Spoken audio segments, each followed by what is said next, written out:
You've been wondering why you're here, who I am, why I'm doing this to you. So guess. If you guess right, I'll tell you. By the old gods and the new, I swear. You win the game. If you can figure out who I am and why I'm torturing you, and I win the game if you beg me to cut off your finger. You think I'm some sort of a savage? If you think this has a happy ending, you haven't been paying attention. I win. Welcome to this podcast.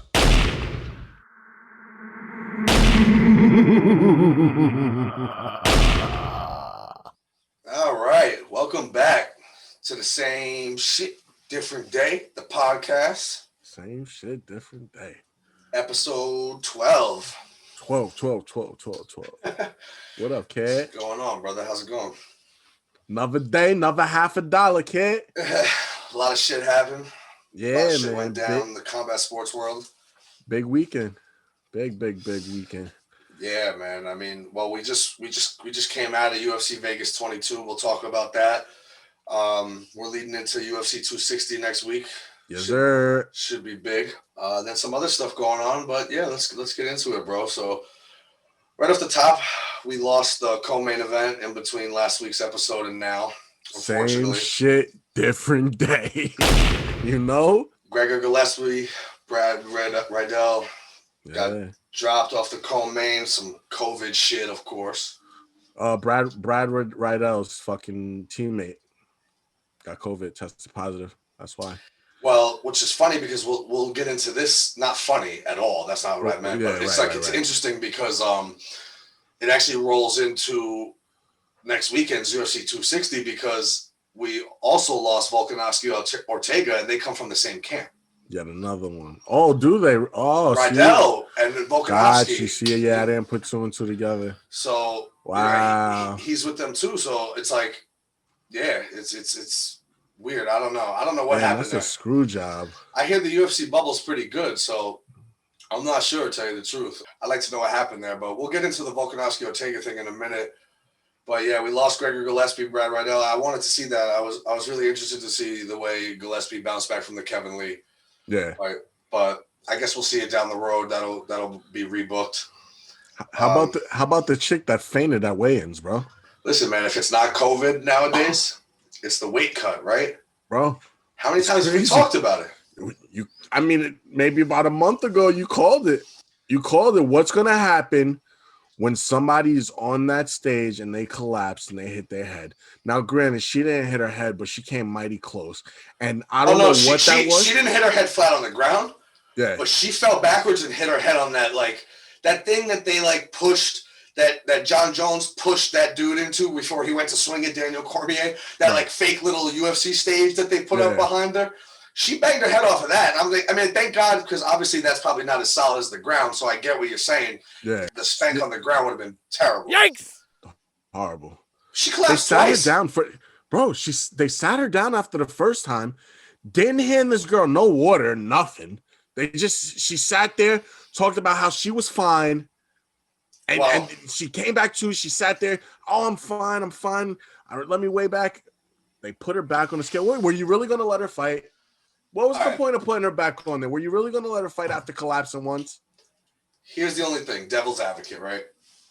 I heard Daniel Cormier speak about this, and, he comes from a long history of weight cutting with wrestling, obviously, and mixed martial arts, and he was a heavyweight for a while in MMA, but he actually has a documented history with it because I think, don't quote me, but whatever year it was, he was in qualifying for the Olympics. He was trying to cut to 205 and his kidneys failed and he didn't get an opportunity because of it. Right. And I remember this story because when he was first cutting to 205 in the UFC, it was the question, can he do it? Because this is what happened when he was even younger in college. Yeah.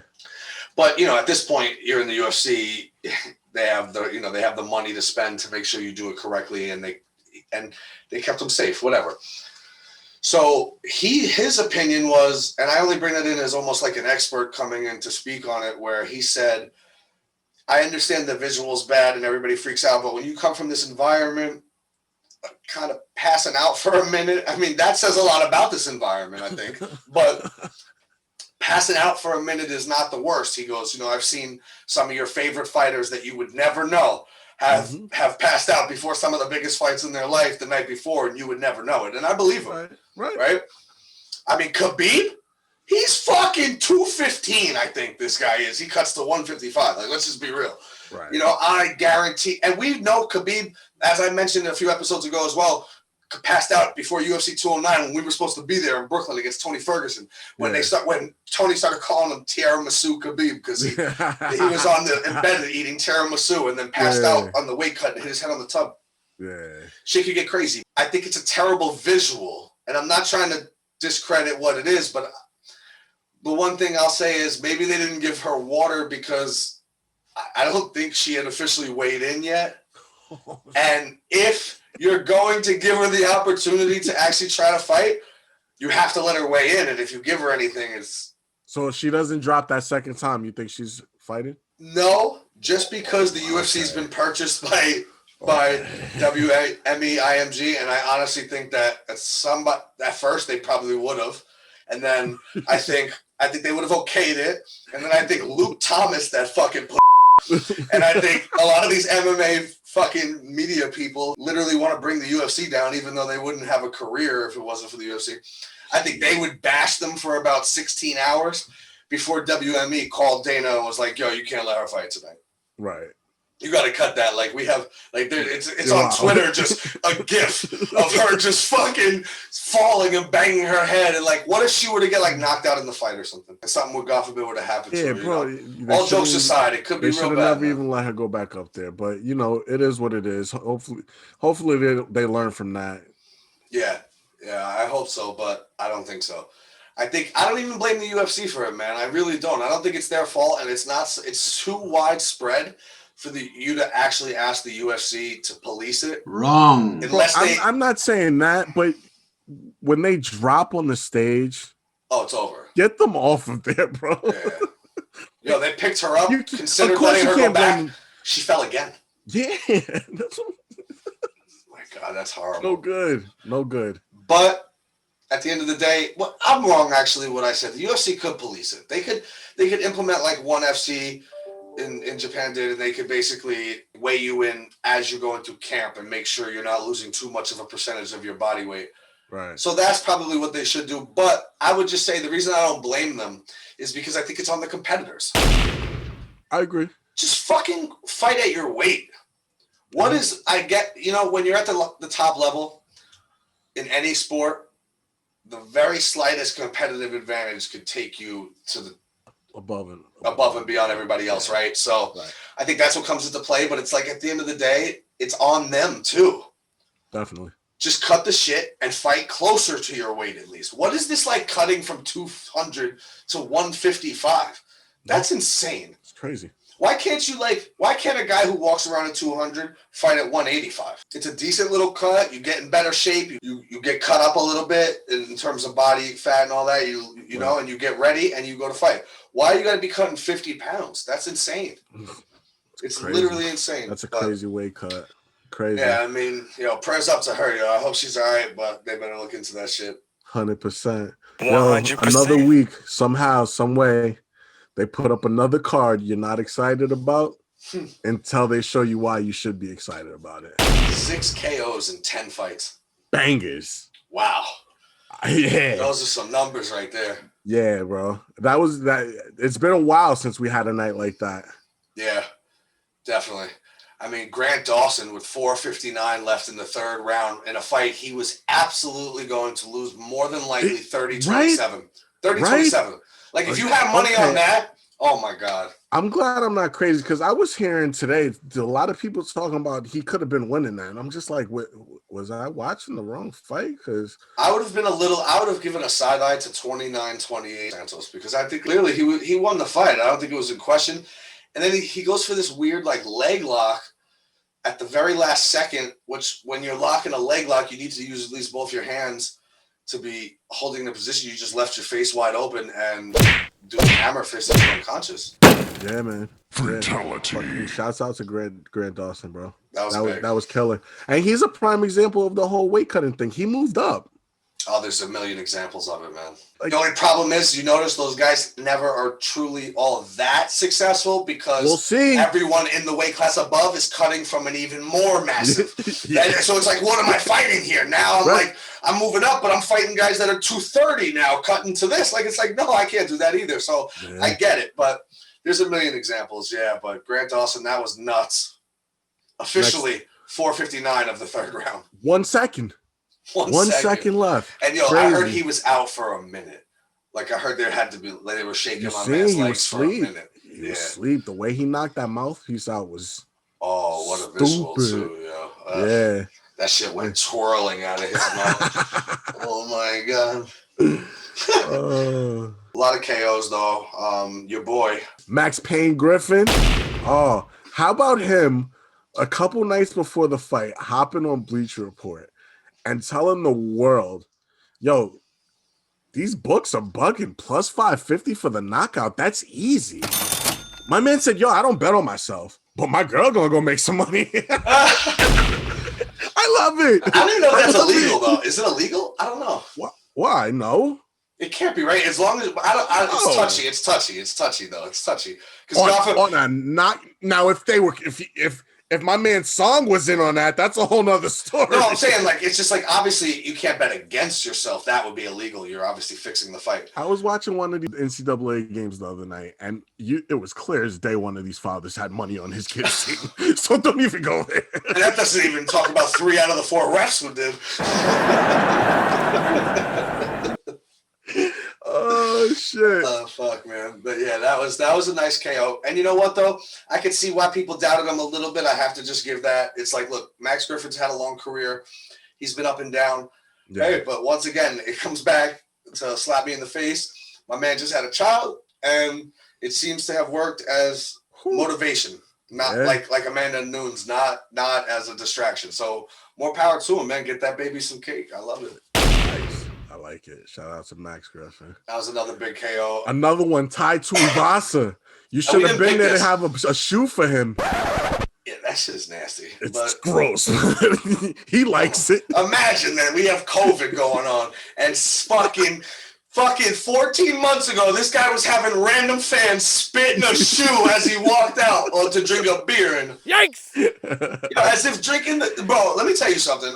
Maybe I'm just weirded out. I wouldn't drink a beer out of my own shoe. Right.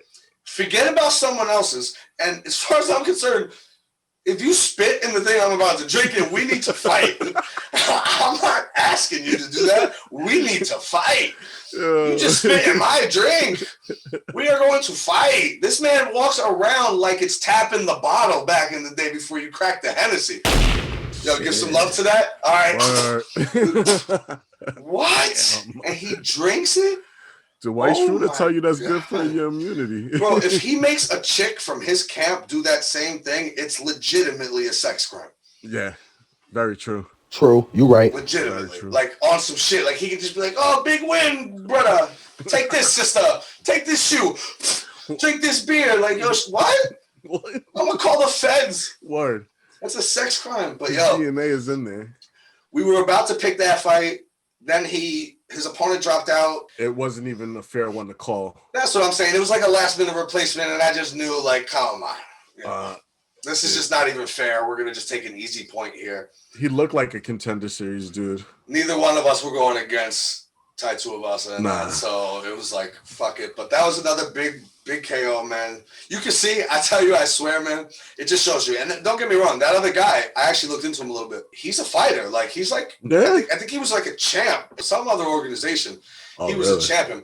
But I tell you one thing, like I always try to tell civilians in the street, and I believe it myself too as a civilian, them leg kicks is different, bro. Mm-hmm. That first shit that hit his leg, he said, hold the fuck up. Right. I am not fucking a welterweight fighter. You're not supposed to throw leg kicks like that.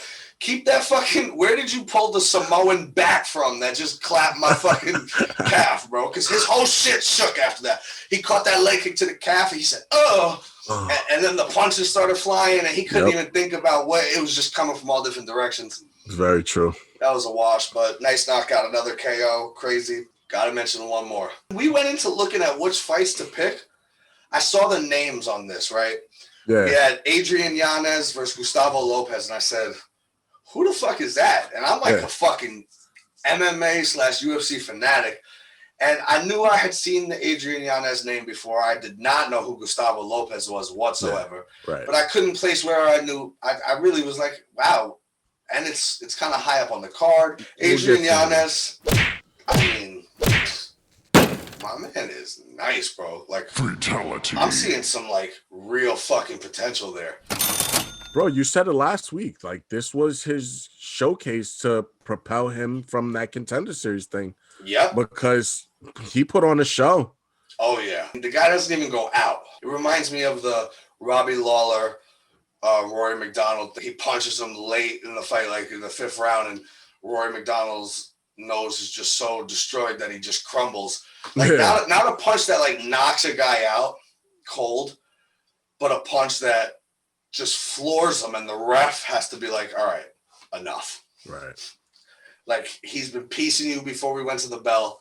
We got a 1-minute break. You came out, he pieced you another time, and you hit the ground, and it's like, you're not out cold, but I'm not prepared to sit here and let you get your ass whipped for the rest of the night. So very true. Don't want to see that in there. What a showcase, man. He looked filthy, and that's why, as much as I go into some of these cards saying, like, oh, man, I'm such a big fan, but my God, they're over-flooding us right now. Like, this is a kind of an unnecessary event in a lot of ways. I got to shut my mouth and see, these cards tend to deliver. I feel like almost more than the big ones do. They've been, very true. Right? The big ones, there's so much hype in them. And then by the end of the night, you're just like, sometimes you're just like, well, that wasn't all it was cracked up to be. Yeah, very true. But when you go in with low expectations and you're like, oh, fuck it, I'm literally here because there's nothing else on TV and I'm a fan of mixed martial arts. And then you see 6 fucking devastating KOs and you're like, oh, shit. Let's get it. And it's so ironic because as we transition into the main event, that's the only fight I turned this fucking card on for. Right. And it was the literal worst one of the night. Of everything. I mean, even the one where the chick headlocked the other chick 437 times, at least we got to see. I think that 10-second clip at the end of the fight where she goes, I'll follow you home, bitch, and they start throwing up the birds at each other. That was more fun than the fucking main event. Oh, definitely. Way more exciting than that. Especially when you lose your whole wallet on fucking Kevin Holland. Yikes!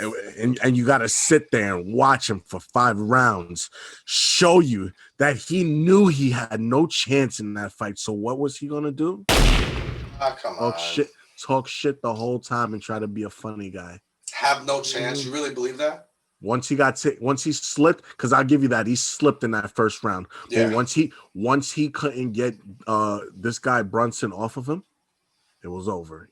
So you're in the camp that believes Dana White's feeling that he broke during the fight. Like, he completely broke. He realized he couldn't win this fight. I think there's been multiple times where he's broken in a couple of these fights, and he resorted to, I can't do this right now, so what else am I good at? Listen, man, I don't mean this in any way to disrespect Derek Brunson, because while truthfully I disrespected Derek Brunson for many years leading up to this actual main event on Saturday, man, after the fight I said to myself, you got to put some respect on this guy's name. Put some respect on my name. He's the last remaining real, like, star from Strikeforce. Right. Which was a fucking decade ago. Right. And the guy has remained relevant this entire time. He's on a 4-fight win streak. He's revitalizing himself. Yeah. And I tweeted on Saturday night, Dana White, Sean Shelby, UFC, MMA Twitter, you cannot continue to make Derek Brunson the gatekeeper if my man refuses to allow anyone through the gate. Very true. Okay? It's very true. You got to give him something now. Give the man some respect. He's 37 years old. He's on a 4-fight win streak. He took 2 fights against 2 guys that you literally put him in there to make a poster out of. Yeah. And you know what? Izzy Adesanya came through with that when he fought Derek Brunson. He was, even back then, he was put there for Izzy to put on a show. And Izzy did. Yeah. But Shabazian and now Kevin Holland both sent back to the end of the line. Definitely. 4-fight win streak. Give the guy and I something. hope it's a long way for him. Actually, I heard he said, which makes a lot of sense, he's going to cut and try to go to 170. I still don't think he win. Like, Kamaru. Good riddance. If you're going to continue to do all that talking in the cage, I hope you get your teeth pounded down your throat the next time. But I think it's kind of funny and interesting that you would lose so drastically to Derek Brunson in wrestling and then think you're going to go to 170 and beat who? Kamaru Usman? But anyway, my point was this is no way to disrespect Derek Brunson, but I do not believe Kevin Holland realized in the first round he was broken and could not beat Derek Brunson. I'm sorry. I think he is such a cocky little fuck. Went into every round thinking, all right, like it's cool. We can keep doing this, but we're going to have to get up and then I'll knock this fool out. I think he had the confidence all the way through the last belt. When did he show he had any plans on getting up? Every time he got taken down, he resorted to the whole fucking body triangle. True, which Michael Bisping pointed out many times on the broadcast. And his coaches didn't until the fourth round. So I don't know what was going on over there. I know. I don't know. The fourth round, going into the fifth round, my man goes, all right, I think we got to give up the body triangle. I said, what? Now? Now you want to give it up? Ladies and gentlemen, this is the product of gambling, and it is a problem. It's a problem. Don't talk about my problems over it's there. A problem. All right. Some of you have friends who've done drugs. Shout out to the dude that hit 32,000 off a $10 parlay on them basketball games this week. Some of us have friends who do this drug. They do this drug. Yeah. This is it. This is their drug. Some people like to fucking get sloshed on their couch and drink all day. You just like to bet the couch. Yikes! When it's not there behind me anymore. We'll know what happened. Talk about the problem. Oh, Kevin Holland, you owe me a fucking couch. All right? My kids don't got nowhere to watch TV in the living room now. You understand? Oh, Vincenzo, I just got this lazy boy. You want to take that instead? Wow, asshole. Yo, allegedly. I hope his name is not really Vincenzo, bro. Never. I hope not. Damn, because they knocking on Vincenzo's door right now, bro. Good luck, never. Oh, my God. But, yeah, that was a damper to end the night. But, hey, shout out to Derek Brunson, man. Yeah, he called out Paulo Costa, too. I love it. Yeah, man. If Paulo can get his if Paulo could get his steroid cycle right, and come back in time, I could see that. I could see that, you know. Clearly, he had to back out of the fight with Robert Whittaker because he realized, oh shit, I'm not going to cycle off in time. They're going to test me. I'm going to be positive. I think also very clearly in the fight with Israel Adesanya, you could see he cycled off a little too early to be safe. Never know. Championship fight, they test more rigorously, right? So he cycled off too early and you saw the dump. Yeah. If you've ever worked out in a gym and you stay there a little consistently, you'll see it in the seasons. Winter comes around, the muscly dudes throw on the sweaters and they look real depressed and angry. And then they get humped. That's what happens as a grown-ass man. Yo, how about during the event though? We don't even gotta wait till for the week to start. We got some bad news during the event.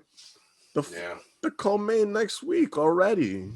I know that sucks. Like you said, Ortega. Yeah, like you said, man, when caught the COVID and fuck shit up. You know, I don't know. Maybe am I wrong? Maybe I'm wrong about Volkanovski and Rydell being from the same camp because I thought so though. I'm pretty sure those guys are. I know they're all like New Zealand, Australia based, but did you see online? I didn't even mention this in the breakdown or anything, but I figured, fuck it. Volkanovski's mom wrote a post on Facebook or some shit, like calling out the UFC for getting her son sick. What? And like, oh, you're supposed to have your little bubble or whatever. What? It's like, look, I don't know what's going on there, but they've had a lot of people come and go in this bubble. And it's been, I'm not there, so I don't know, but it seems pretty legit. I don't mean to defend them because I don't defend anybody. I just say it as it is. They've been putting on some crazy shows here and out of country. So and with a lot of different people at them, and nobody else has really had issues. They've caught everyone who's tested positive. Right. I don't know, man. You know what I would have liked to see, and I'm curious. I don't know for sure they didn't, but they said he tested negative multiple times before coming over on the flight. when he got back, and then he got a positive. And I wonder, like, I heard so many reports of false positives through all of this that if you're not really like with the ability to go get retested right away and you just kind of accept it, right. But you started seeing it in sports more than anything, because some of these NFL teams would have guys test positive and then they would test them again the next day and it'd be negative. Right. I'm curious if maybe it was a false positive. You just tested him multiple times before he came across the flight. He's been in the bubble. Who knows? But maybe they also don't have enough time to really make sure of that. I don't know. Who knows? It ain't our call, so. That's a shame, but I don't know, man. That division still kind of, I feel like there's a shadow that looms over it. And the fact that I think people are pretty in universal agreement that Max Holloway won that last fight with Volkanovski. Plus, like, what happens if Brian Ortega wins the belt? We remember what that looked like, right? Oh, yeah. Like, Max abused him. And the way Max looked the last time out, it looked like, my God, it'd be even worse. Yeah, exactly. It would be worse. What he did to Calvin Kattar was worse than what he did to Ortega. Very true. It was another level. Like, yeah, he looked bad. Yeah, but that's another shame, man. That would have been a really good scrap, especially as a co-main. Yeah, co-main is lost, but 260 still looking like an eyed event. Yeah, definitely. There's a lot of fights on here. We only picked 4 of them because we've mentioned before we can't go through all of them, but I figured we would touch on the prelim main event, which I think has a couple interesting storylines involved in it. The main event of the prelims is Jessica Penne versus Hannah Goldie.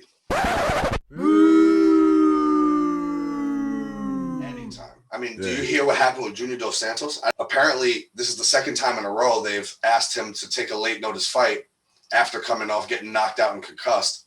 Yeah. Last time he was like, no, and they said, well, if you don't, we'll just cut you. So he said yes. He comes back, he gets knocked out again. He's concussed again. They called him up and said, we have another late notice fight for you to take. He goes, no, this time I can't do it. And they cut him. Wow. Asshole. That is savage. That's fucked up, son. Listen, but there's always 2 sides to a story, and I don't know what the other side is, but that is true. Yeah. The way that story sounds, that's fucked up. Oh, wow. Asshole. That was wild. But Sean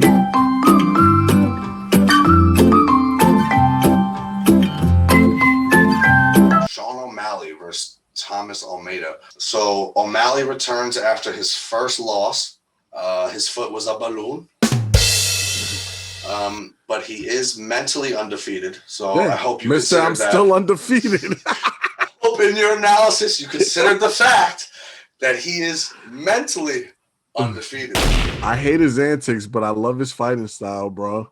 I do too. I mean, he definitely has some injury issues because if you remember, which I should have done my research here, but once again, this is sort of just rolling off the top of my head. Yeah. He was in a fight in one of his first couple of UFC fights after the Contender Series where late in the 3rd round, something fucking broke in his leg also, and he like hit the ground, and this jerk off, who, you know what, because of this action, he doesn't even deserve me to look up his name. Yeah.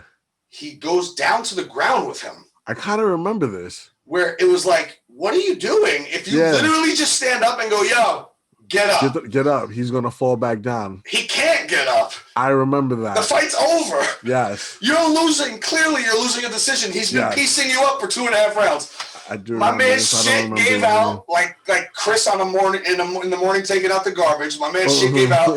He's rolling around on the ground like Peter Griffin going, ooh, ah, ooh, ooh, ah, ah. And this dude goes into his guard. That was the Andre Sukumtat fight.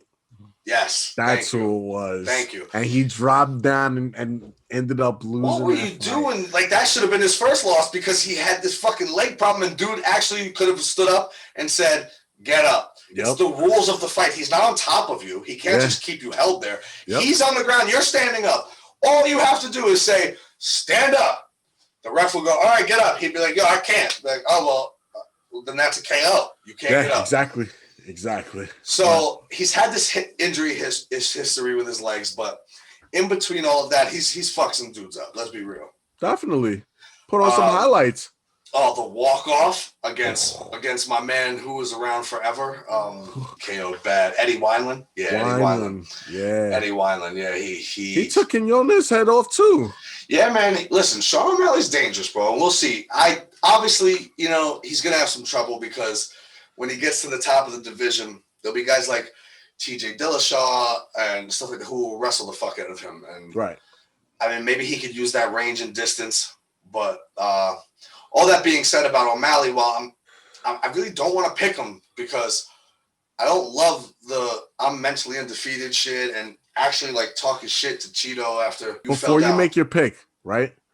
I wanted to tell you another group he's a part of. He's also a part of this I just had a baby group. Sean O'Malley? Really? Yeah. Oh, poor child. And yo. I don't think that affects him at all. He definitely does not give a fuck. And he definitely sleeps like a baby. Really? You think so? Oh, yeah. I don't know, man. Yeah. I don't know. I think this might be the one where you're able to say, yo, maybe the baby might have got to him. He might not win this fight, but it ain't because of the baby. Because I promise you, he gives no fucks. Wow. He gives no fucks. Asshole. My man, like 3 episodes ago on his podcast said, yo, people who get addicted to heroin are pussies. I would totally try it and be fine. Oh, that person just had a baby, so as I said, poor child. Don't do it. You know what else though? When you look at it, Thomas Almeida, man, he's lost 3 in a row. He's lost 4 out of 5.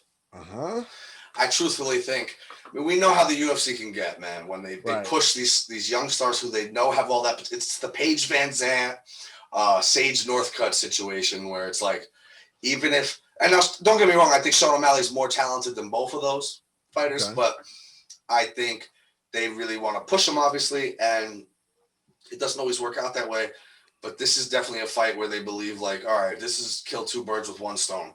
Right. We get Sean O'Malley back into the public eye, and we can cut Almeida after 4 losses in a row because then we don't look like such assholes for doing it. Right. Yeah, man. I don't know. I got O'Malley by TKO. Yeah, I think I'm on the same page as you, man. I can't go against him. I've been riding. Here we go. I've been sticking to my man O'Malley over here. Y'all in a car together, cruising, on the way to the top. You ain't gotta be on his lap, bro. You ain't gotta be on his lap. There's another seat right there. Yeah. We on the side. Riding with, compared to like riding. We don't gotta do this now. We don't, right? We did this. I'm riding whoever I'm riding, bro. Yikes! All right, so we're both going on O'Malley there. Okay, yeah, next fight. Your man Woodley, your boy. Tyron Woodley, retired in 2018. Oh, shit. Nah, man, he just went to go rap for a little bit. No, he retired after the Darren Till fight. They went and got a love sack that looked like Tyron Woodley, and they just usually throw it up against the cage and let one of the fighters hold him there. Like Kamaru Usman did to take his title, and then like Gilbert Burns did the next fight. But man, I gotta say, when I really just said, okay, this is it, was the Colby Covington fight. Yeah. Like, don't get me wrong, Colby is I've been trying to tell y'all, Colby is a fucking beast. Say what you want about his talking and all that bullshit, but he can fight. So had Colby just whipped him in a good fight the way Usman did to Colby, let's say Colby did that to Tyron, right? I'd have never said any of this. I would have respected it. But yo, you literally just get punched and beat on and held up against the cage against a guy you have to genuinely hate this much. Right. Like, you can't find the fire in your belly to want to punch that guy in the face. I feel you. Are you kidding me? Do you know how many people in this world have the fire in their belly to want to punch Colby Covington in the face? You were in there with him, representing everything. My man liked to rock those MAGA hats and all that, and I'm not even getting into that hyperbole. Right. This is the fight game, so all that shit goes out the window. Don't forget that if Colby's more skilled than him, he'll still whip that ass. Yeah, this isn't the movies where the bad guy gets beat up every time. Guess what? In this fucking sport, the bad guy wins a lot. Exactly. I.e., John Jones, the worst guy, does nothing but win. Okay, so let's remember that. So it's like, how could you not want DC to triumph over John Jones at some point? Right. But at the end of the day, it doesn't happen. You understand? The bad guys win here. They do. They fucking win here. Like straight up. The bad guys win in this sport. So at the end of the day, it's like, I wouldn't have knocked him for that if he had just given it his all. If I seen him out there just looking to take Colby's skull off, but Colby was a younger, at this point in their career, more talented fighter, because I think Woodley in his heyday might fuck Colby up. But at this point, yeah, okay, the guy's 37, 38, and I told you, there are some fighters that after they reach that apex, they become champ, they defend the belt a couple times, where do you find the fire within you to get back to the top? Right. But, if there was any fight, that was it. Yeah, very true. How you don't want to punch this dude in his face, bro? Very true. He's been calling you Tyquill for 6 years. Oh, shit. He's bona fide. You say, not me. I'm not saying it. Yeah. Tyron, you say he's racist. You couldn't find the fire in all of your struggle to beat the racism out of this kid? You couldn't even find the fire to try. Yeah. He's retired. After the Darren Till shit, he retired. I'm telling you.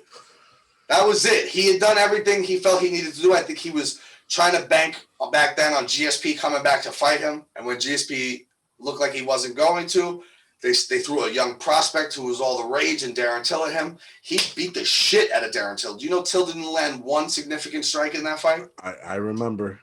Rocked him on the feet and then subbed him on the ground. I remember. I had Darren Till that night. I did too. Exactly. Yeah. I was believing then. I was like, this is it. And after he did that, I said, I will never go against Woodley again. He really proves it to me. Oh, my God. Since then, he's been literally a fucking cardboard cutout of himself. I don't even know what's going on anymore, man. Very true. And honestly, I think Vicente Luque is like on the fringe of being a top guy in the division. Yeah. And I think the UFC is literally feeding it. Like, please. Knocked out Randy Brown, knocked out Nico Price. I think he puts another head up on the mantle. I think the hardest question for this fight is... You think he knocks out Woodley? Oh, I think he puts him to sleep. Really? Yeah, I got him putting him to sleep.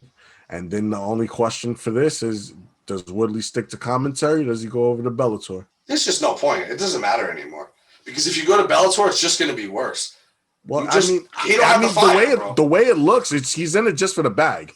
Doesn't matter. The way it's been looking. Yeah, I get that, but I just if it looks I don't know. I don't know how he ever fights again after the Colby shit. I think right from there, I can't even believe he's actually gonna come back out. Right. I can't. I can't believe it. I can't believe it. All that shit back and forth. Yeah. And that performance was dreadful. Oh my God. Yeah. In that fight, it was dreadful because we've seen it 3 times in a row. Dreadful. Right. But I was like, when Kamaru did it to him, I said, he's just over it. Right. When Gilbert did it to him, I said, see, I told you he was over it. Yeah. For that fight, I was like, nah, bro. The fire got to be there. This one, he's going to try to take his head off. Yeah. And he just didn't. So at this point, don't even come back anymore. What's the point? Like, what are you going to do? His rap career, stop it. Stop it. Do you know he released the record, I Beat Your Ass, the Sunday after the Darren Till fight? And he has not beat someone's ass for 30 seconds since. That shit probably platinum, though.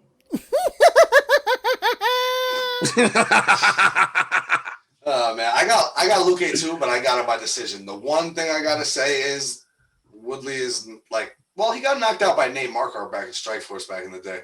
Yeah. I don't know. He's durable. I think also it literally, he almost has lulled his opponents into like, should I really punch this guy? Like, he's not even trying to fight me. Right. Like, maybe I'll just like wrestle him and dap him up and, beat him up. Like, Gilbert Burns was looking to put people to sleep and he almost knocked out Kamaru. But even Gilbert Burns just realized like, yo, it's called a training dummy. It's like the little beanbag that looks like a fucking person. Yeah. That they sit and ground and pound on to train. Yeah. Like, that's what Tyron Woodley's become. Yikes! So I think even Gilbert Burns was like, yeah, fuck it, I'll just cruise. I don't know, man. I got Luque by decision just because of Woodley's durability. Plus, it's only a 3-round fight. True. those tend to go quick because these, not for nothing, even Woodley nowadays, you know that he's worried. Luque's got to be a little conscious of the right hand. He could definitely go for 3 rounds, but I think Luque's just going to catch him right on that sweet spot. Maybe. That would count. Yeah, it's over. Yeah, it's over. Listen, I don't care if he loses a decision up against the cage for 3 more rounds. Shit. He needs to go for his own well-being. You clearly don't want to do this anymore, bro. So you shouldn't. Like, straight up. Just move along. And this isn't like one of those, hey, man, Frankie Edgar, you've been knocked out a few too many times. I'd like to have that conversation. No, this is just like a dude. Come on. You don't want to do this anymore. I hear you. You haven't taken too much damage.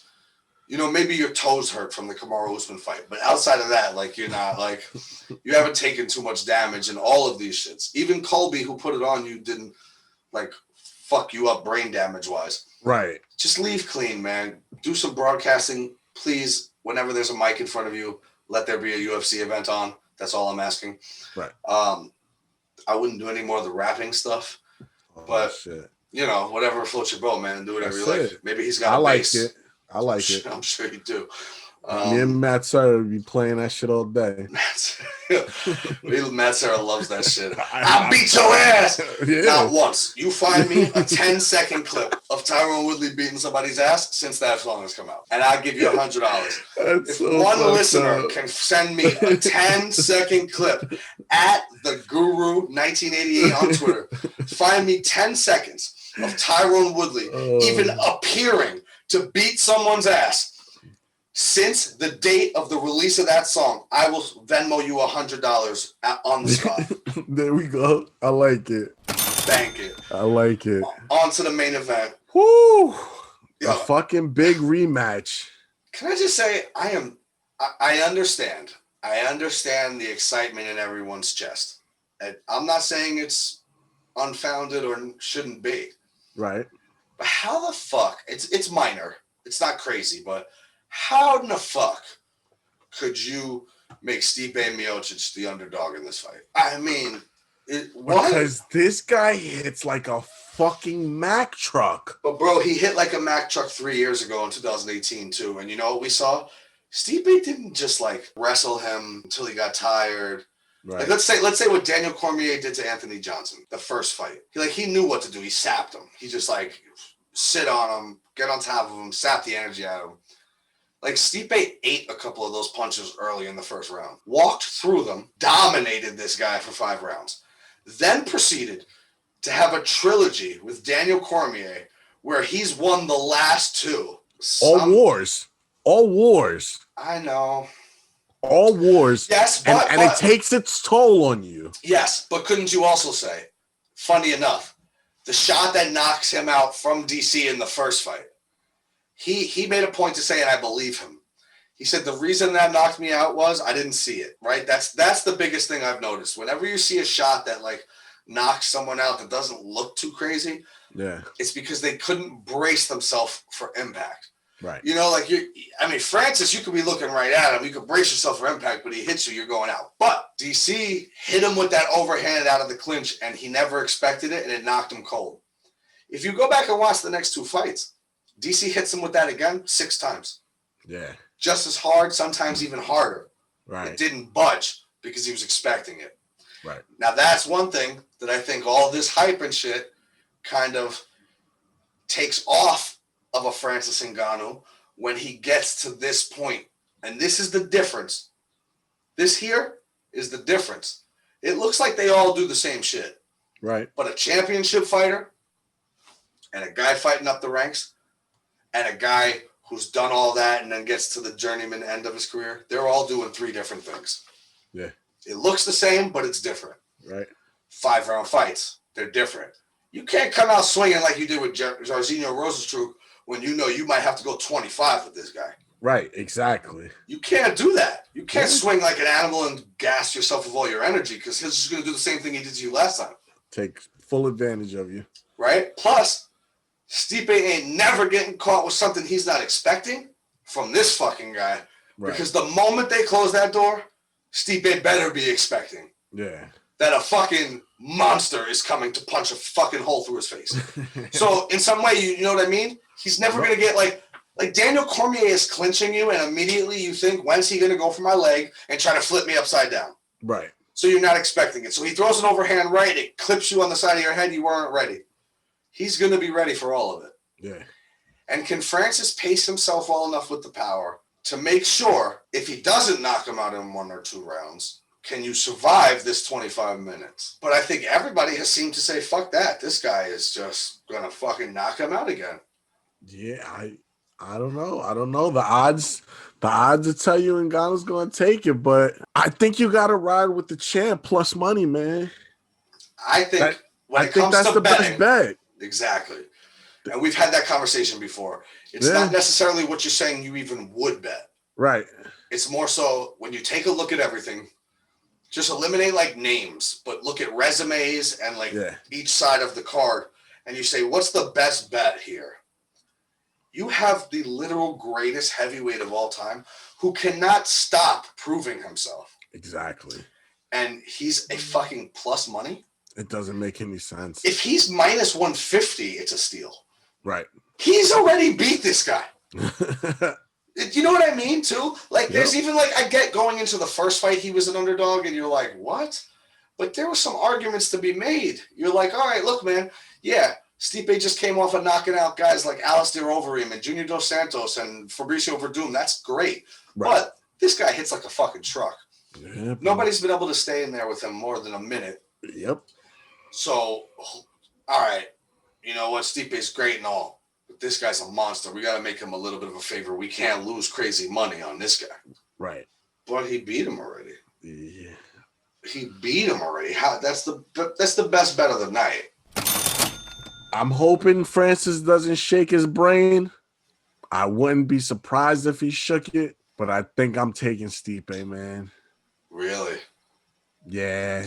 You can't, he's shown you time and time again why he's the champ. Yeah, I respect that, and I've just made this whole case, and you know how I like to just then right. back the other way. Yeah. Reverse. But I do respect that because everything I've just said makes sense. And man, I tell you, it literally hurts my feelings to like go with the crowd and what they're saying. Right. I so badly want to just take Stipe so that I could say fuck you to everybody else who is still doubting this guy. It's crazy. But I think two things are different this time around. Like a lot of people always like to say to both fighters, even the one who won or the one who lost, what's different now than the last time you guys fought? You're gonna see MMA journalists ask that to both these guys all week. You saw them do it to Dustin and Conor. You know, you'll always see that with the rematches. Here's what I believe is the two factors that are different this time around. Number one, the biggest factor, Francis Ngannou completely overlooked him the last time. Could not have given a fuck less. Literally just thought like, I am going to fucking steamroll this white boy. Okay. Like he don't know nothing about my power. I have just put people down. You know, for all I know is putting people the fuck out. Okay. Alistair Overeem has been winning fucking K1 Grand Prix kickboxing tournaments since we were children, and Francis Ngannou came in there and literally it's the closest thing I've seen to someone almost literally removing someone's head off of their shoulders without a knife, like with a fist. He almost broke his neck backwards. This time, he knows. I can't fuck around anymore. Right. Yeah. If I want this belt, this is my last chance. He's gonna go in there with a better game plan, 100%. You lose this time, yeah. You ain't getting another shot, so this guy's not the champ anymore. That's the thing. And that's it. Yep. I also think, as you mentioned, and I've said this before, but you just mentioned it specifically in regards to the DC fights, those were some wars, man. And you don't know that you've been through too many wars until you know, right? If you know what I mean, you know? Yeah. Yep. It's like you get to that point where you go out bad and you're like, oh, okay, yeah, he's been through too many wars. This is the signifying moment. And I think those, I don't think 5 rounds of fighting in this shit is for anyone. Yeah. I think this is what I've said before, not in regards to just those fights, in regards to all of them. Yeah. Like Robert Whittaker was not the same after the 2 Yoel Romero 5-rounders for years. Very true. Like, he's just now starting to recover again. Like, him against Izzy Adesanya was like a blur. Right. And I guarantee you that'd be a lot different nowadays. I'm not saying he'd win, but I think it'd be a lot different because I think he's recovered well off of all that. 5-round fights, man, they could be devastating. And I think he comes off getting KO'd by DC, then going 5 for a decision in the last one. And, like, basically almost the whole 5 in the middle one, too, where he knocked him out in, like, the 4th round or some shit. Right, yep. And I just think Francis knows. The other thing is, the storyline heading into that last fight in 2018, which a lot of people tend to forget, was essentially the equivalent to the Amanda Nunes going against Ronda Rousey fight. Stipe was fucking pissed off. He felt like, yo, they'd never promote me. I am the fucking champion. Right. I have the most title defenses in the history of this division. And all they do is promote this fucking guy like he's going to knock me out. Right. He was so mad that, as a matter of fact, in the post-fight, if people remember, after beating Ngannou, Dana White goes to put the belt around him. He turns around, looks at him, takes the belt, says, get the fuck out of here, gives it to his coach, and lets his coach put it around him. I remember. That's how mad he was. I remember. So I said it's like the Amanda Ronda thing. When Ronda was coming back, all they did was promote Ronda the entire time, like the comeback. She's your champion. Mm-hmm. And Amanda took that shit out on her. Yeah. And I think Stipe in that last fight, like, if you could find the will to take those punches from Francis Ngannou in the first round, it was because, oh, y'all ain't gonna disrespect me today. Right. As a man, you've had that situation before. Yeah, you know? I feel it. It's like the time I got locked out of my house, I had to jump up on the porch on the ladder, and the guy who runs my complex over here was like, yo, if you can't get up there, like, I could do it. I said, what the fuck he said? I jump up, I grab the side of the porch, and guess what, brother? I couldn't do it. Right. But I found that other guy. Yeah. I said, I ain't going back down that way. Exactly. So what you gonna do? Because you here now. There's no going back down after my man just said I could do it. Yeah. If I go back down, I gotta physically throw him back up. Just so he knows what's up. Just so I know you could do it. Here you go. Take that. Because if not, like, I'm gonna have to get down and be like, yo, my man, just square up, bro. Yeah. So we're gonna have to do this. We're gonna have to do this before. Right? You've had that moment where you find it in you. Let a dog chase you or some shit that you don't know one day. Right. You find an extra gear. You're like, oh shit. Let them put a dog behind me while I'm running the NFL 40. I'll get a contract. You know what I'm saying? You find that extra gear, and I think that's what Stipe had in that first one. Now, fuck this, yo. Y'all ain't gonna disrespect me again. I'm gonna fuck this dude up. Right. I think that's gone. Okay. I don't think he's mad at them anymore. I think he's content in his career and his accomplishments, and I think it's almost time for my man to be like, you know what, take a bad one here and ride off into the sunset, do the fireman thing. He ain't coming back to fight. Like, maybe you could do a trilogy, depending on how bad this one is. You don't want to see that, no. So what you saying? You got Francis? Francis by KO. Okay, I like it. Francis by KO. You taking Stipe how? Not that matters. I know you just take a Stipe. I'm just curious. Stipe decision. Okay. So it's just a duplicate of. So you looking at this like, yo, I'm sorry, did I just go back into the future? Does nobody remember that this dude just whipped his ass for 5 rounds in the last one? I think that he'll just, I don't know, man. I think he'll be able to avoid that big shot. He'll use his knowledge from being in all these wars to just stay away from it and grind out, because that's what it's going to be. He's going to have to grind out a W. And he's going to go out on his own terms. He ain't going to get his ass beat to give up his belt. Going to go out on his own terms. I'd like to see that too. I'm a big fan of Stipe, but I don't know, man. I just feel it. I feel it now. It's time. I think the UFC has had some tough breaks lately. I think they would love that. You think? Yeah, I think they would love that.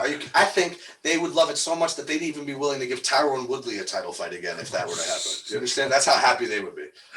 They would absolutely love it, because at the end of the day, they've had some tough breaks with the stars lately. Yeah.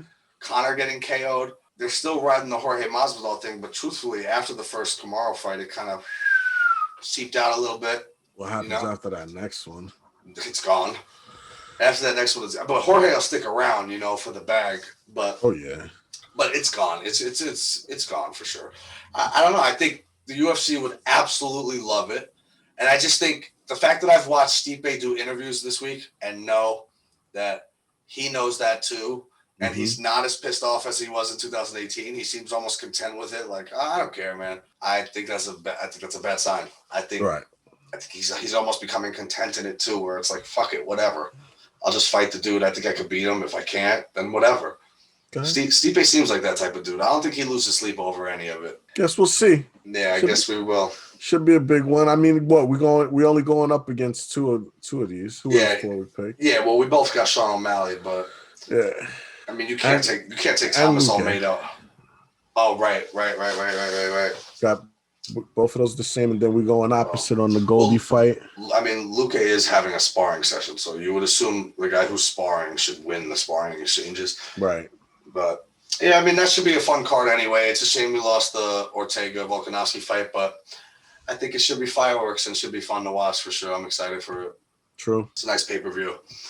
Before we get off of the MMA and get out of here for the day, there was some news, I guess you could say, news. And I don't mean that to say like it's not news, but I don't know, like my man really retired 6 months ago, but thank you. Oh, I'm glad you came out with it that way. Yeah. Right? Sweet. Like, I mean, I guess when Dana White says you're retired, man, it's gonna start looking like I love Dana White. He's like literally like one of my idols. Right. But yeah, Dana, come on, man. Like my man retired 6 months ago, so he'd been laid his gloves down. Yeah, like maybe you should have just like left him alone and just like said it then, because he literally took his gloves off in the octagon months ago.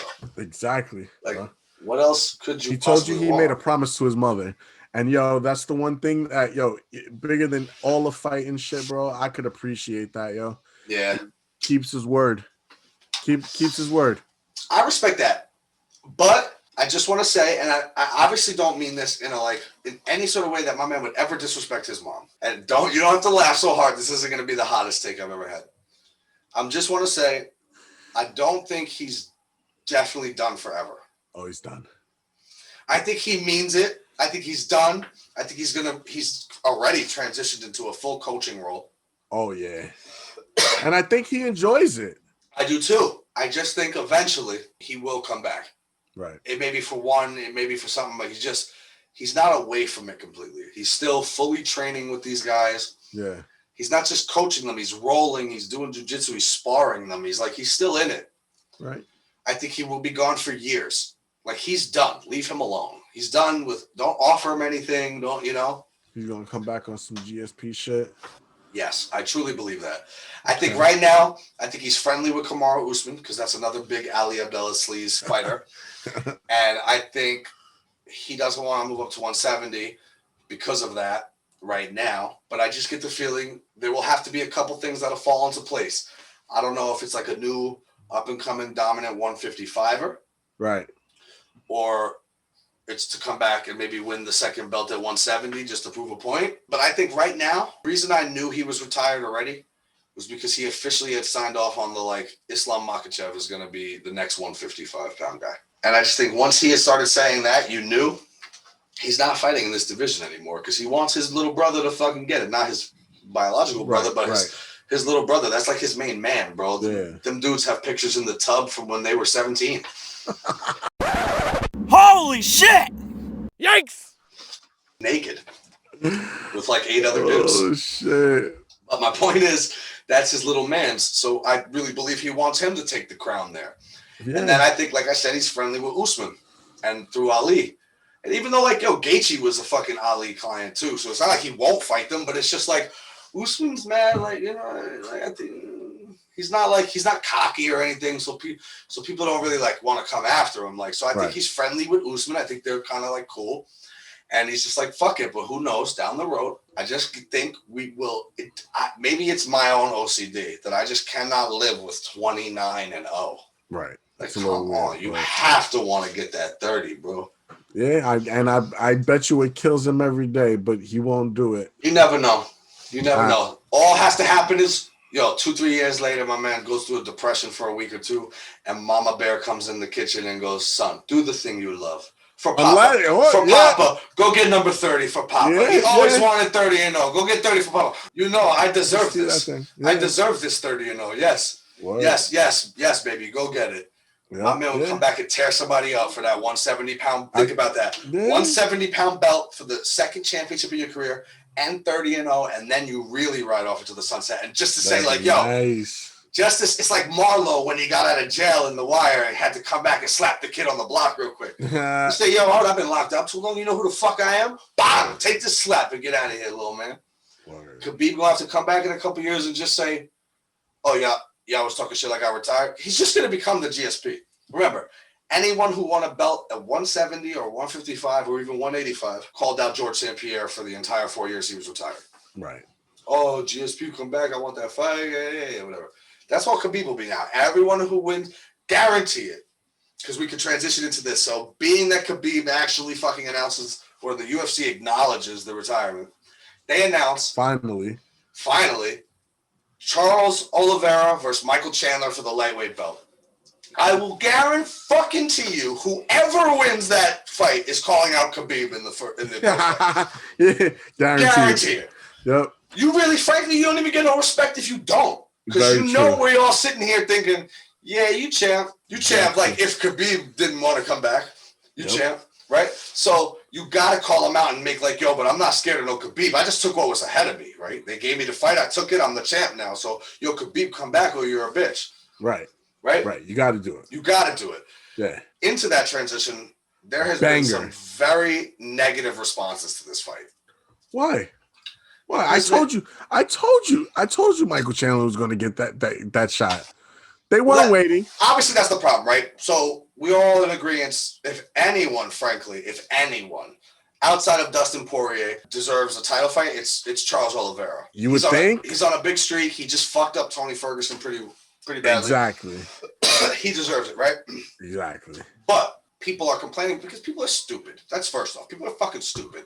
Let's never forget that, right? Because do you know how many people I've seen write on Twitter about this? Wow, y'all really fucked Dustin Poirier. Wrong. Does anyone actually believe that? Does anyone actually believe that the UFC said, no, Dustin, you don't get a title fight. We're going to give it to Michael Chandler. Now, I wasn't in on the conversations either, so let me not speak so confidently, but I'm like 98% sure that Dustin Poirier clearly made a choice. Should I go make millions upon, and think about it. When you're the one who has to give Conor the rematch, you get the bag. Yeah. Because you know you can turn around and be like, nah, you know what? Fuck it. I don't want to give it to him. So it's not like with the last one where it's like, yeah, Dustin, but you know, you're getting the Conor fight and you lost the last one. So frankly, you should be grateful. So maybe we could shave off a couple points. Now, if you're Dustin, you're like, oh no, I'm sorry. Let me fucking get my flares out so you can back that fucking truck up at my house. Yes, sir. Make sure you got a couple of pairs of red panties. A couple. Yeah. You understand? Yeah. Are you kidding me? Like, without a doubt, right? So you really know. believe they opted for Chandler over Poirier? Obviously, Poirier was like, yo, fuck it. I just knocked out Conor McGregor. I will do that again. Exactly. Why will I fucking I can go get the title next. After that, exactly. And straight up, I think Poirier will probably, well, I don't know. We'll get there. We'll get there. But early predictions, because we're not officially picking this fight now, you know, because it was just announced, but I actually like Michael Chandler, I think. Really? I think I was going to go the opposite way, but we'll leave that. I hate to keep disrespecting Charles Oliveira. Yeah, but I'll just tell you one thing. I'm going to tell you one thing for a fact. That shit he did to Tony Ferguson in the last fight, that ain't happening in this one. Right. That's not happening here. Right. So you're going to have to, the way he wins this fight is maybe a sub. I can see it. And maybe. That's very likely. I can see that too. That's the only way, though. Right. I think Chandler has the decision or the KO. But Oliveira has the sub. Like, because you're not going to fucking stay on top of Michael Chandler the way you did Tony Ferguson in that last fight. And frankly, if you stay on the feet, I think he could hurt you. Oliveira's top-level, top-notch UFC submission artist. Okay. I can see it. We'll get there. We got quite some time. One last question I have for this, and then I'll make my one little point of why I think this was the right fight to pick, despite what everybody's saying. Yeah. Where does this leave Justin Gaethje? It's another name that has been proposed. They were honestly talking straight up about Chandler versus Gaethje, if I heard, for the title. Uh-huh. Where does it leave him? Who does he get next? Does he just wait it out? It's like I heard Conor Dustin's going to be July. Yeah, he lost his shot at the chip when he got subbed by his boy Khabib in front of his parents, and my man Khabib had to come out and say, I didn't want to embarrass him in front of them. Right? That's when he lost his shot. I know. I don't feel bad. Go fight somebody. Go get it. Go earn it back, man. Because I'm glad you said that. I'm not interested. Here's my point, right? I'm glad you said that. This is why I think this was the fight to make. You can question Michael Chandler's credentials in Bellator all you want, and some of that's valid and some isn't. Right. But how about we just give two guys who we don't have an instant visual in our head of Khabib choking the fuck out? Right. Yo. How about that? That's what I'm saying. Everybody's like, oh, fucking. I love how the same people who are on Twitter like, yo, Conor McGregor sucks, are also like, wow, Dustin don't get a title fight off of knocking out Conor McGregor? Yeah. Wow, that's bullshit. Well, how's it bullshit? I thought Conor sucks. I thought Conor hasn't won a fight in 3 years. So why should Dustin Poirier, who fucking 2 fights ago got dominated for every fucking split second of a title fight, why should he get a shot at it? Because he knocked out, washed up Conor McGregor, who hasn't fought in years? Right. Conor Silk Sheet, Conor McGregor, who can't get the motivation. Conor McGregor, who's McTapper, McChicken, and all these things I see online. One win over that guy, and you didn't. They're not even saying Poirier should be in the fight for the belt. They saying how the fuck you don't crown him the belt? Right. Yeah. How you don't give him the belt in a fight that wasn't for the belt? Wow. How you don't just give it to him? Yeah. Shut the fuck up. Like, how about we just get 2 guys who are ranked number 3 and 4, who we don't have a visual in their last 2 fights of getting choked the fuck out and emasculated by Khabib Nurmagomedov. Because Justin Gaethje, your last fight, you got triangled by a guy with midget legs. Wow. You got fucking triangled. Asshole. And my man was picking and choosing how he was going to beat you. Okay? Yeah. He said that was his father's favorite submission. Okay? He literally told people he didn't want to break your shit in front of your parents. He treated you like a little bitch. Yeah. So how about you just come back and have one fucking fight, knock somebody the fuck out, remind us who you are, exactly, and get the next shot. But everybody just wants some shit off of nothing. Agreed. But when Conor asks for that, he's crazy. Oh, this fucking guy gets everything. Yeah. But people actually want to say, yo, Justin Gaethje should be in this fight. What? Wrong. His last fight was Khabib. Yeah, exactly. He hasn't even done anything else. He just lost the shit. Dustin Poirier, 2-3 fights ago. If anything, Dustin has the claim because he's on a little bit of a streak. And I do respect what KOing Conor McGregor means. Yes. Yeah, ask me. I'll tell you, you're fucking right. You should have actually, literally after the fight, you should have decided in the ring, yo, fuck it, you can have the belt. Yeah. That was crazy. Word. Like, you could just have the belt because that was nuts. Right. Like, they got to come through you now. You did what Floyd Mayweather could not do. Right. In a different sport, all right? He knocked him in Conor's sport, not in the one that gives the rules to keep you alive, right? As he told Floyd. No, in his sport, where he's allowed to throw kicks, where he's allowed to wrestle, he's allowed to choke somebody. Dustin Poirier fucking knocked him out. I think that is amazing, and the guy does deserve the belt. But he clearly chose, if anything, you should say, like, Dustin made the right choice. Because either way, you got to get in there and fight a man. Yeah. Let's fight one that we knocked out 3 weeks ago. And get that bag. For the bag? Yes. Or let's fight Charles Oliveira in a fucking card that sells 123,000 pay-per-view buys. We'll get there. Okay? You know what I mean? Like, so I kind of like the matchup because both Chandler and Oliveira do not have a recent memory of getting fucked up by Khabib. Yeah, and I'm excited to see that fight. I was happy that was the matchup. Me too. And obviously we know the winner of Dustin Conor will get that the next fight too. So right. Justin Gaethje better find an opponent and shut the fuck up. Yeah, serious. Because it's going to be a while. Yep. Even Conor, if Conor wins this next one, even after getting knocked out by Dustin, you best believe he's fighting for that belt next. You already know. You know, and if Dustin wins it, you just can't do anything but let him fight for the belt. And that fight probably that fight's happening in July, about December. November. I think I guess it all depends on when things open up, because they typically do the MSG card in November, and I would almost guarantee that if they're lining that up for July on purpose so that the title fight happens in the Garden in November. Way they're coming up here, bro. Even if we're at 30%. Well, that's because of COVID. But without COVID, it would be the return of where Conor won the second belt. Like, come on. Like, that'd be where it is. If not, December in Vegas. I can see that. December in Vegas. I don't know. We'll see how it plays out. I just think people need to shut the fuck up. And when you really think about it, I think it's kind of good that we have the two. Listen, it's not fucking Khamzat Chimaev, who's ranked 13, and you're just trying to say, fuck it, we're giving him the belt fight. Right. Listen, Chandler's ranked 4, man. Blame your fucking MMA writers then that ranked him at 4 after. And he just knocked out Dan Hooker. I think that's pretty fucking good. Yeah. And if it's not Dustin, who should it be? Justin Gaethje off of a triangle against a guy who's fucking with short legs? Get out of Holy shit! Anyway. I love it. Before we roll out, I just wanted to touch on a little NBA shit, man, because you rocking that ugly ass hat. I had to look at it for an hour. Let's do it. I don't want to look at it. I don't want to look at it. Brooklyn. They just a borough in our city. It's all good, baby. I have a question for you. Bringing the chip to New York. Maybe, but I think my question has to be answered before we actually figure out whether or not that chip is coming. Okay. What the fuck happened to Kevin Durant?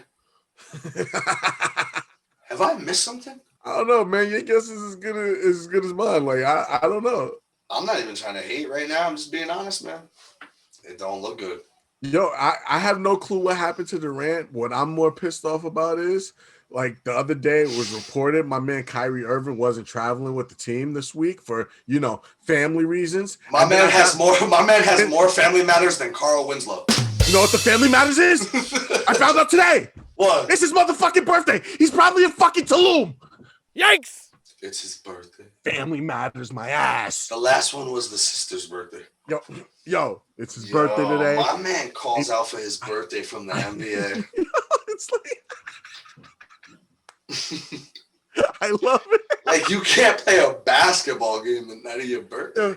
Yo, it's my birthday, son. Where did you go? Chuck E. Cheese, bro? What was open at 7 p.m. when the game, bro? I don't know, man. I don't know. Let me tell you something. I don't care what you say, man. There's always been something a little weird about those two. They don't do anything normal, And I'm not saying that if they were like gay or something that would be wrong. I'm saying I think the weird actions are from closeting the gayness. That's what I think it is. That's what I think. I do. Because, but fuck him, really, because at the end of the day, Chris, he's going to do that shit all season. He is the master of his domain now, and he is on a mission to constantly prove that at every step of the way, right? The NBA players have more power and control of their league than any fucking league in this world. All right. The NFL, you speak out twice, you are cut. They don't give a fuck how many USA Today articles come out about the racism in the league that will not allow you back in. Have you seen anyone budge and give Colin Kaepernick a job? No, because the NFL don't give a fuck. Baseball, you could spend 8, you could be 30 before you even get to a league where they start paying you. They put you through so many rounds of the minors, right? In the NBA, I think they have a lot more control than most other leagues. So Kyrie Irving is on a constant mission to just say, after that shit happened with Durant and the Warriors, we're in control of this. We're in control of our own. I can do what I want. I'm a grown-ass man. But real grown-ass men show up to work. Yeah. They don't call out for their birthday. I mean, I like to take off on my birthday, too. Hold on. Take it easy, bro. Listen, I closed out on my birthday. There's a different... Well... This might not excuse you, but it excuses me. There's a difference between taking off for your birthday and calling out. Right. If you wanted to say, yo, I'm off this, and maybe that's what it is, and maybe the Nets are painting it like, yo, we can't act like we're getting abused, so let's call it a family matter. Yeah, right. But if my man actually had to tell the Nets, yo, I need to deal with a family matter at home, and it was to celebrate his birthday, not only is he a fucking weirdo, he's a little bitch too. So you're not really proving that you're the master of anything. He definitely went up in there like, yo, it's my birthday, so I'm out. I'm not going to be here for a week. I'd just rather let you guys know now than just show up. That's cool. But you know what? I did last time. At the end of the day, who cares? Because True. Let's be real. The Nets live and die. And literally, I also wanted to ask you, is James Harden the MVP? But in both of those scenarios. Was that a serious question? But in both of those scenarios, it doesn't matter. It doesn't matter what James Harden does. It does not matter if Kyrie Irving never comes back from the Family Matters. Is Kevin Durant playing or not? Because that's the only way you're winning a championship. Playoff time, he'll be here. Unless LeBron and AD do not come back healthy. Not worried about him. And Embiid does not come back healthy. And playoff P shows up in full form. Right. Unless all of that happens. Right. You're not winning a championship without Kevin Durant. Okay. So what I need to know is, as far as I can remember, and I'm not a avid Nets follower, I could care less really. But as far as I can remember, he was pulled out halfway through a game because of some COVID protocol shit. And my man has not been back in a month. Yeah. And now they're talking about a hamstring issue. And for big, tall guys. Listen, I've wavered. Before it all happened, I told you, it's going to be a hard way back for these tall guys with foot injuries. Right. But then I started thinking about it, and I heard what other people had to say too. And I thought to myself, you know what? They're right. He doesn't play explosively. He could probably dominate and not re-hurt himself like some of these other guys. Wrong. And frankly, he came back, and you could see that was kind of true. Yeah. He even had a couple explosive moments to the rack and shit. Oh yeah, he looked good. But this is bad.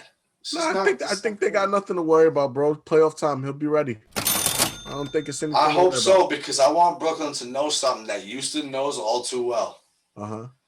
This shit is great, but you only get this from James Harden before the playoffs. Right. This doesn't happen in the playoffs. Okay, we'll see. It's different. It's different. Every time has been different. Yeah. He can complain all he wants about Houston. Right. But at the end of the day, you were there many times. And from his literal disappearance in the 2012 finals with the Oklahoma City Thunder, he has been infamous for just disappearing in the playoffs. He's not there. So I give you that. I can't defend it. There is no defense. It's the You truth. can't defend that. Now, listen, everybody's allowed to rewrite their story. I don't fucking lock nobody into nothing. All he needs to do is perform it once, twice, and it's a completely different story. Yeah. But when there's smoke, there's fire. And frankly, it's been a decade. Let's not forget. He was in Houston for a while, putting up MVP numbers every year. Right.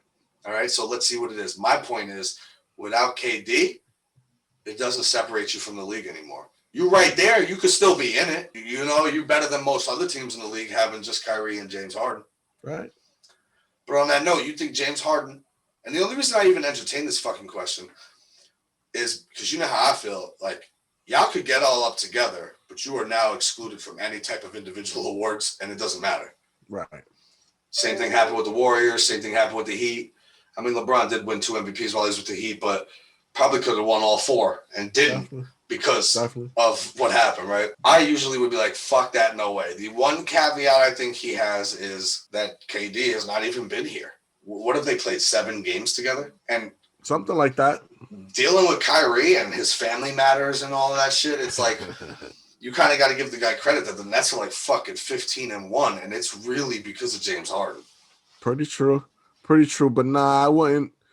I'm not giving him the MVP. I love the guy, but nah, I'm not giving him the MVP. Also, though, there's a lot of other players that deserve that. All right, but one thing that also works in his favor, I can't believe I'm arguing that one of your little players is going to get the MVP, but LeBron's down now. Right. What they say is could be a month. Embiid's still down. Who are you going to give it to? Your boy out in Denver, no? Come on, stop it. He's Denver? Nikola Jokic. Is it Jokic I'm talking about? Nah, I'm talking about the other dude. Luka? Maybe. I don't think Luka. I mean, Dallas literally was in like the 13th seed in the West like 2 weeks ago. Now, don't get me wrong. He's turning it around, and I guess there's enough of the season to see what happens. But I was like excited about that pick the Knicks had like 2 weeks ago because I was like, yo, these dudes are in like 13th place, bro. We about to get a nice pick. Right. KP is a complete bomb. Thanks for taking that problem off our hands. Fucking I don't know, man. I don't know. NBA is interesting. I'm hearing the Knicks are trying to find a third partner to take on Eric Bledsoe's contract so that they can acquire Lonzo Ball. Lonzo Ball. I thought they were going to get the dude from Houston. Absolutely not. Don't even mention it. Don't even mention it. Because that would be typical fucking Knicks, yo. Listen, I don't want to break up any of this team, But depending on what we'd have to give up, I could maybe fuck with Lonzo Ball. I don't think he's that big of a personality to come in and dominate anybody else. He's young enough still, and I think he covers a lot of bases, I think. And I actually like him. I really do. I think he could be really good depending on what they give up. It's a little weird because we have Quickly, and then D Rose has been playing well, which we've forgotten about in the last week or so because of the COVID. But depending on what they give up, I could fuck with Lonzo. If they trade for fucking Oladipo, I will fucking throw my phone off the wall. I'm serious. That would be so Knicks again, man. That is not a difference maker. It would be. Like, come on. Tell me in your heart that Victor Oladipo takes the Knicks from an 8th seed in the East to even 6th. Does he? I'm not sure. There's no guarantee they don't go down to 10th with him, straight up. Right. Sometimes shit is weird like that, and you'd be surprised. I'm not like completely disregarding him, but there'd be no surprise that they acquire Oladipo and end up 10th. He's not a difference maker. I'm not saying that Lonzo is either. I just get the feeling that you could get Lonzo for a lot less. I think it's going to take way overpricing to get Victor Oladipo, and I don't think he's worth it. Yo, is James Harden not playing tonight? Who cares? Yo, did you realize that they lost 20 games in a row? Houston? And then they cashed last night against the bum-ass Raptors. How about the bum-ass Raptors playing down in Florida because they can't play in Toronto? I think that's been fucking with them all year, bro. Toronto better watch out. It's a new world. They might have to move. This shit continues. It's very true. Better stop fucking around. Maybe they could become like the Bronx Raptors or the Queens Raptors or something. You know, maybe New York needs another little sister. Oh, shit. Like Brooklyn. Yeah, how does it feel that the Knicks like win a game on a Thursday and the streets celebrate, but like Brooklyn got 3 of the greatest players in the league today and nobody cares? I mean, it's all good, bro. I'm not even worried about it. It don't matter. You know why? Because this is New York, baby. It's gonna be a Knicks town. Same shit, different day. It could be a Knicks. It could be a Knicks town, baby, but it ain't gonna be the same shit, different day. Come June, kid. Brooklyn gonna win that chip. They're gonna raise that title and be going down fucking Flatbush. Holla. Same shit, different day for now, kid. Yeah, it's been fun, bro. Episode 12, man. Love you, kid. Love you too, kid. Peace. See you on the next one.